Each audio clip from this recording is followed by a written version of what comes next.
Last time ఫైనల్కి వచ్చి south Africa ఓడిపోయింది కదా మన ఇండియా తోటి.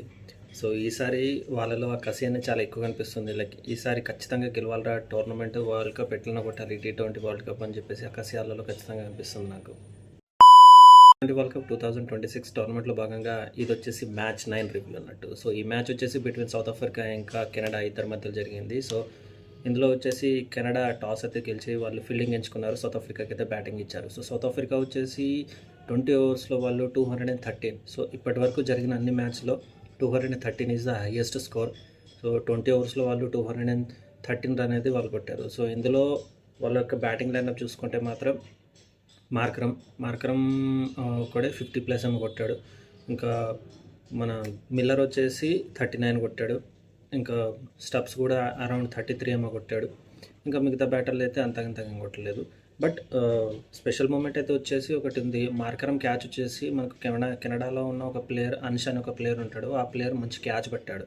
సో అదైతే చాలా బౌండరీ మీదనే పట్టాడు, క్యాచ్ జంప్ చేసి సూపర్ ఉంటుంది క్యాచ్ మాత్రం. ఒక్కసారి మీరు ఒకవేళ చూడకపోతే హైలైట్స్లో చూడండి, మీకు మాత్రం మజా అనిపిస్తుంది ఆ క్యాచ్.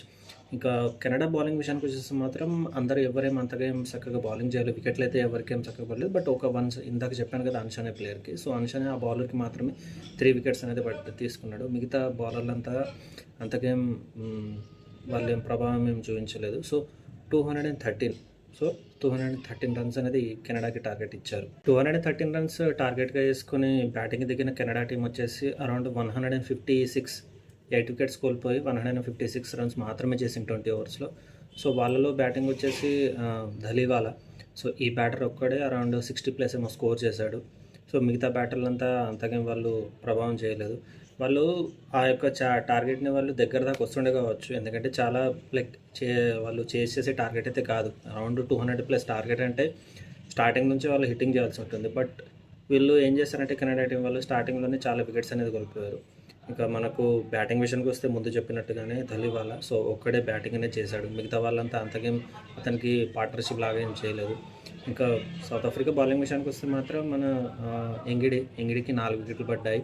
ఇంకా రబాడాకు 1 పడ్డాయి. మార్కో యాన్సన్కి 2 వికెట్లు తీసుకున్నాడు. ఇంకా ఇంకో బౌలర్కి 1 వికెట్ పడింది అంతే. ఈ కెనడా టీంలో కూడా వచ్చేసి చాలామంది నాకు తెలిసి వాళ్ళ పేర్లు చూస్తే ఇండియన్ ప్లేయర్స్ లాగానే ఉన్నారు. సో వాళ్ళు కూడా కెనడాని రిప్రజెంట్ చేసుకో వాళ్ళు ఆడుతున్నారు. ఇది మంచిదే, నాకైతే బాగానే అనిపించింది. బట్ స్టార్టింగ్లో వికెట్స్ అనేది పడకపోతే మాత్రం వాళ్ళు డెఫినెట్గా టఫ్ ఫైట్ ఇచ్చేవాళ్ళని చెప్పేసి నాకు అనిపించింది.